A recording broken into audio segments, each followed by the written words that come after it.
عليكم ورحمة الله وبركاته. وعليكم السلام ورحمة الله.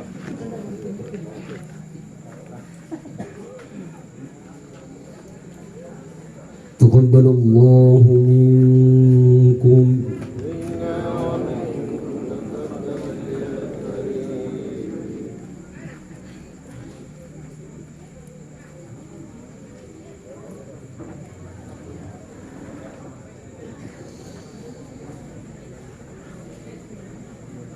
أعوذ بالله من الشيطان الرجيم.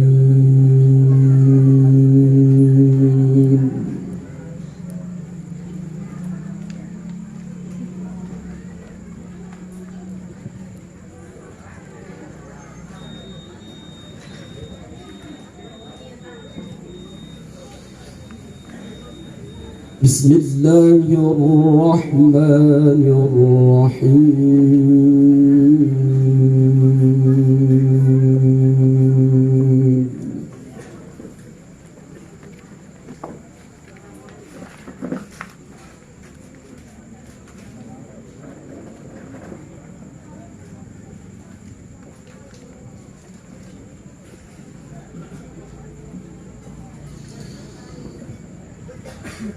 يوم يغشاهم العذاب من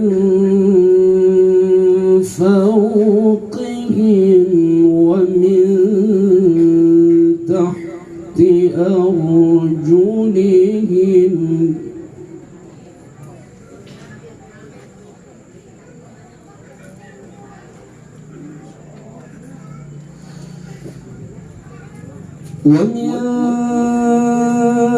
تحت أرجلهم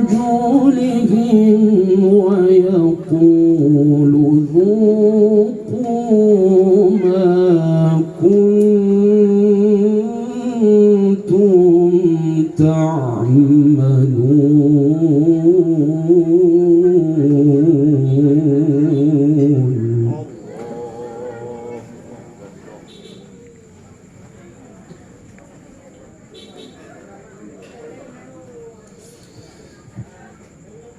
يا عبادي الذين آمنوا إن أرضي واسعة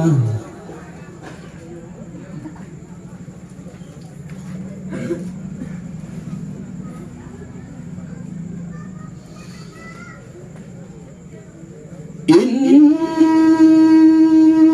أرضي واسعة فإياي فاعبدون.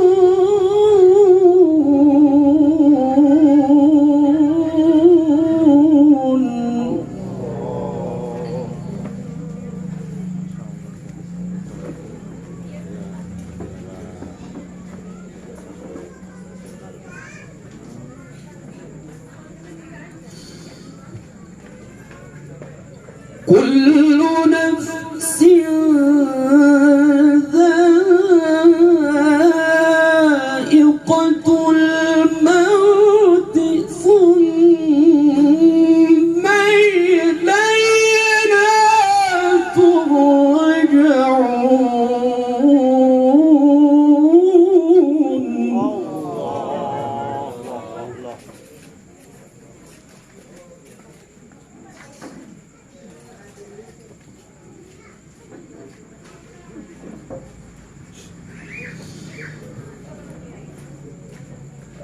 والذين آمنوا وعملوا الصالحات لنبوئنهم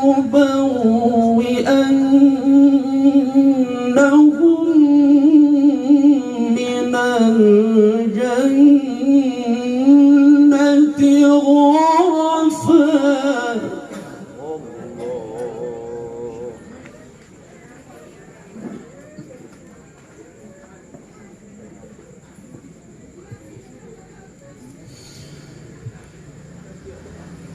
لنبوئنهم من الجنة غرفا تجري من تحتها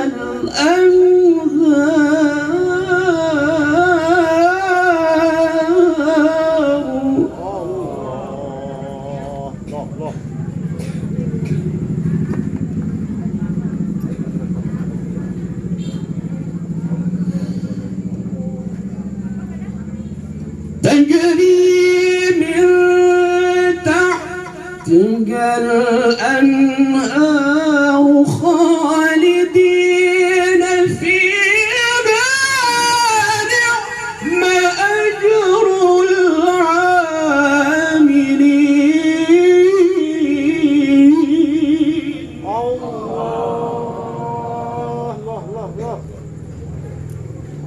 Masya Allah, bagus sekali.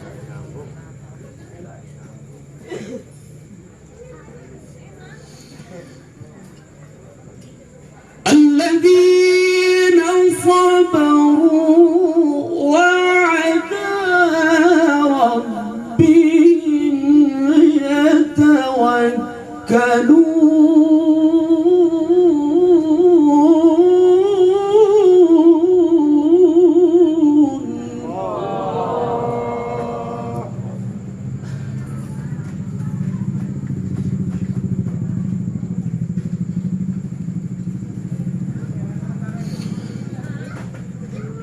وكأي من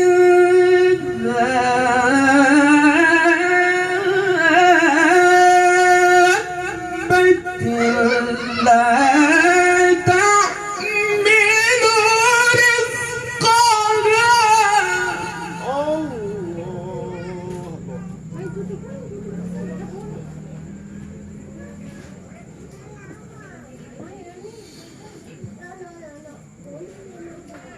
الله يرزقنا وإياكم وهو السميع العليم.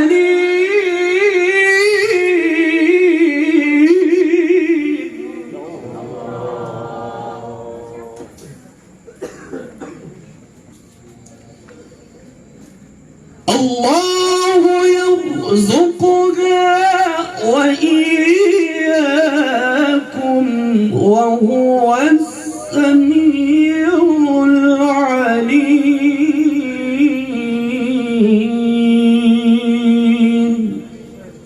صدق الله العظيم. السلام عليكم ورحمة الله وبركاته.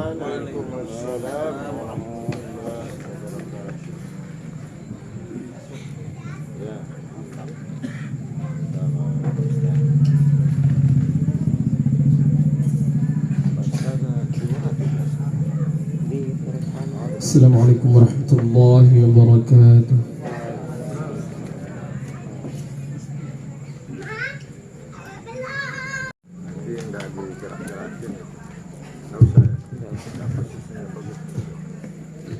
Luar biasa. Jadi subhanallah, Allahu Akbar. Jadi wati puwa batuk dari pada jiman. Jadi luar biasa dah ya, pote ngaji itu setala rare war kompa menihina covid tuh. Ya. Jadi mudah-mudahan kedua ananda atau adinda kita yang sudah membacakan kalam ilahi tadi bisa mengharumkan kota Bima, bahkan lebih-lebih bisa mengharumkan bangsa dan negara. Amin amin ya rabbal alamin. Mohon maaf mungkin saya belum tahu profilnya, mungkin sudah pada tingkat nasional, mungkin itu nanti saya tanyakan. Selanjutnya kita akan mendengarkan tauziah atau ceramah agama yang akan disampaikan oleh Al-Ustaz Bribtu Sukma Ainjani.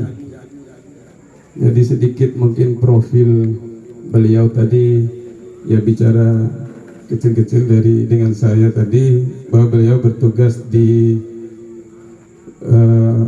Polres Kabupaten Bima. Itu mungkin sekelumit saja, nanti mungkin akan banyak disampaikan oleh beliau. Ya.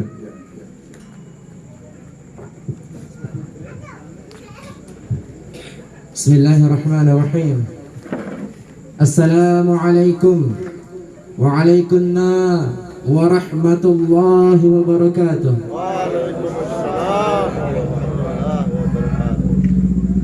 Alhamdulillahi rabbil alamin, Ar-Rahmanir Rahim, Maliki yaumiddin. Allahumma salli wa sallim wa barik ala sayyidina Muhammad wa ala alihi wa ashabihi wa sallim.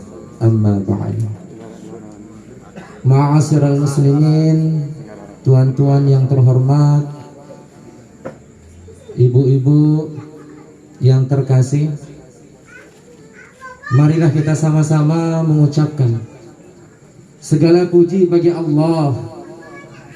Allah Subhanahu wa ta'ala yang menciptakan 7 petala langit dan 7 petala bumi. Dialah Allah yang kuasa memisahkan orang yang berjumpa dan kuasa menjumpakan orang yang berpisah. Dialah Allah yang kuasa memuliakan seorang hamba tanpa memberikannya kerajaan, dan Allah juga kuasa menghinakan raja-raja tanpa mengambil kerajaannya. Dialah Allah yang menciptakan 9 penjuru mata angin, maka mustahil bagi Allah memiliki arah. Dialah Allah yang tak terbayangkan, yang berdiri sendiri dan tidak ada semisal dengannya. La ilaha illallah, la ilaha illallah. Apabila engkau bersama Allah, maka kau memiliki segalanya. Namun apabila engkau kehilangan Allah, maka kau kehilangan segala-galanya. Tidak mengapa hilang seseorang karena Allah daripada hilang Allah karena seseorang. Tidak mengapa hilang jabatan karena Allah daripada hilang Allah karena jabatan. Tidak mengapa hilang uang dan dunia karena Allah daripada hilang Allah karena uang dan dunia. Tuan-tuan sekalian, dunia adalah sementara, akhirat selama-lamanya. Dunia adalah tipu-tipu semata, sunda gurau semata. Hari ini dunia nyata, akhirat hanya cerita. Kelak akhiratnya nyata, dunia tinggal cerita. Kita adalah warga akhirat. Pada hakikatnya kita hanya musafir di atas muka bumi ini. Ada yang dilahirkan jadi orang Bima, ada yang dilahirkan seperti saya ini menjadi orang Sasak, ada yang diberikan pekerjaan menjadi rakyat, pedagang, polisi, tentara, pejabat. Hakikatnya kita semua sama. Kita semua lahir telanjang dan hanya kembali membawa 3 helai kain kafan. Lalu apa yang akan kita banggakan? Ma'asyiral muslimin rahimakumullah. Maka selanjutnya, marilah kita bersalawat kepada baginda Nabi besar Nabi Muhammad sallallahu alaihi wasallam, karena beliau adalah idola kita semua. Bukan orang Korea, bukan artis mana yang kita idolakan, tetapi yang harus kita idolakan dan kita banggakan hanya Nabi Muhammad sallallahu alaihi wasallam. Karena atas perjuangan dakwah beliau dan para sahabat beliau, dilanjutkan oleh ulama tabi'in, dilanjutkan oleh teman-teman yang berjamaah tabligh dan lain sebagainya, sehingga Islam itu sampai di tanah Lombok, sampai di tanah Bima, sampai bahkan di seluruh penjuru dunia. Ma'asyiral muslimin rahimakumullah. maksud Ananda berdiri di depan ini bukan untuk mengajarkan. Karena saya pahami betul bahwa saya masih muda. Tentu saya belum merasakan pahit manisnya kehidupan yang sudah sepuh-sepuh. Maka dalam hal ini kami yang berdiri di depan ini bukan untuk mengajar, bukan untuk memberitahu, tetapi kami berdiri di depan ini hanya untuk menasehati diri saya sendiri. Alhamdulillah apabila ini bermanfaat bagi saya, dan alhamdulillah apabila ini bermanfaat bagi kita semua.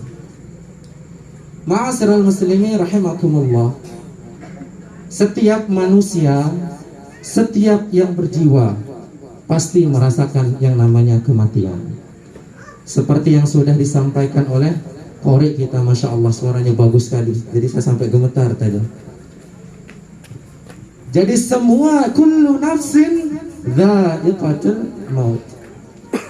Kullu nafsin, apakah yang disebut dengan nafs? Ibu-ibu ada yang tahu? Ada yang disebut, apa yang disebut dengan nafs? Bapak-bapak? Jadi dalam ayat ini Allah menggunakan kata nafs. Kullu nafsin dha'iqatul maut. Kenapa tidak menggunakan kata ruh? Kenapa juga tidak menggunakan kata manusia atau jasad? Jadi ma'asyiral muslimin rahimakumullah. Jadi yang dimaksud dalam ayat ini adalah jiwa.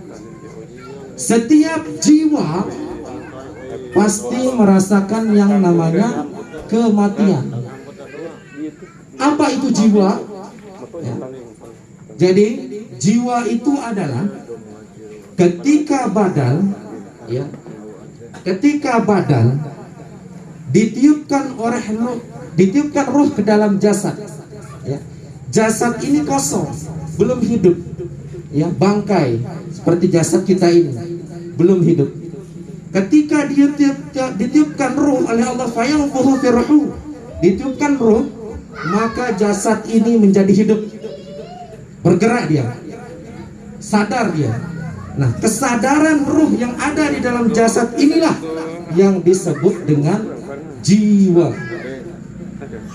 Jadi kesadaran kita ini, jadi semua kita yang sadar-sadar ini akan pasti merasakan yang namanya meninggal dunia.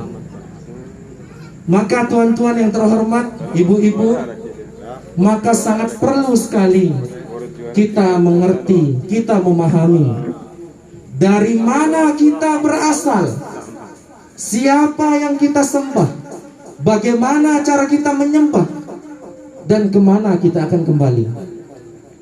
Maka ini sangat perlu sekali kita pelajari sebagai bekal kita di dunia, terlebih-lebih bekal kita di akhirat. Ma'asyiral muslimin rahimakumullah. Banyak umat Islam sekarang malah risau dengan urusan dunia, sibuk dengan yang lain-lain, padahal dia tahu dunia ini pasti akan ditinggalkan. Capek setor mobil, setelah lunas, belum tentu lunas sudah duluan meninggal dunia. Capek bangun rumah, setelah jadi ujung-ujungnya meninggal dunia. Maka pada hakikatnya dunia ini bukanlah tempat kita tinggal, melainkan tempat kita meninggal. Maka tuan-tuan yang terhormat, ibu-ibu yang terhormat, kami merasa perlu menyampaikan titik pokok dalam agama. Jadi agama ini memiliki 3 rukun, ya. Arkanuddin talata. Rukun agama itu ada 3. Saya berikan contoh. Tukang ojek, bapak-bapak tahu tukang ojek? Ya, pernah lihat tukang ojek Pak ya? Ibu-ibu tahu tukang ojek Bu? Ya.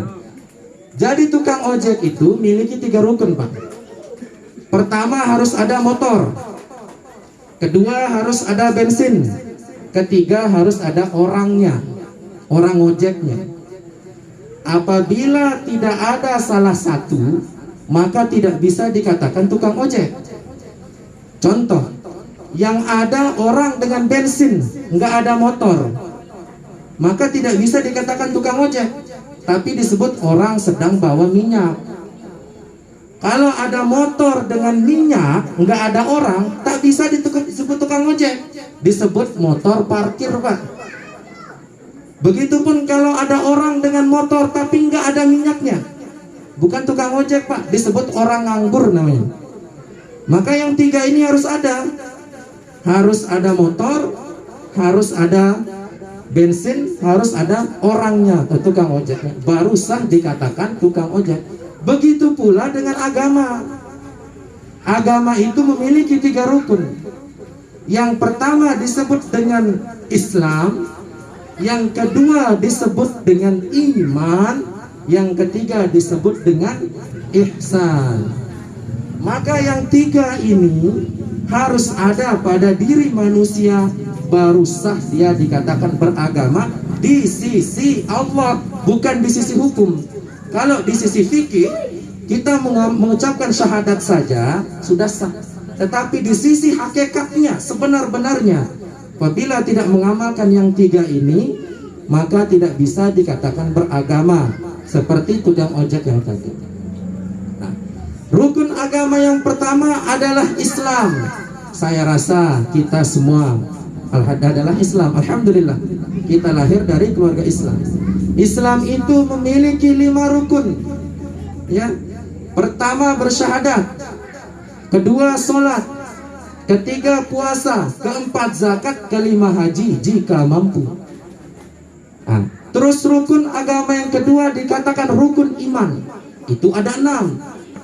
Percaya kepada Allah, percaya kepada malaikat, percaya kepada kitab, percaya kepada rasul, percaya kepada hari kiamat, dan percaya tentang qada dan qadar, ketentuan baik dan ketentuan buruk.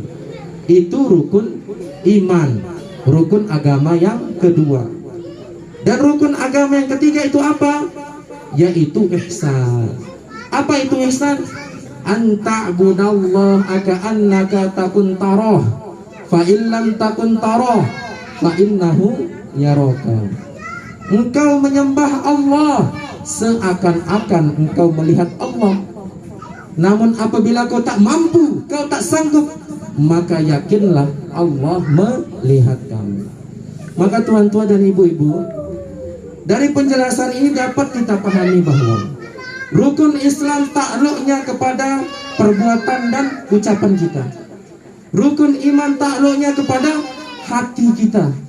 Dan rukun dan ihsan takluknya kepada jiwa kita. Maka sebelum kita mengenal Allah, maka terlebih baguslah kita mempelajari tentang diri sendiri terlebih dahulu. Yang pertama-tama kita harus saksikan Allah. Ya.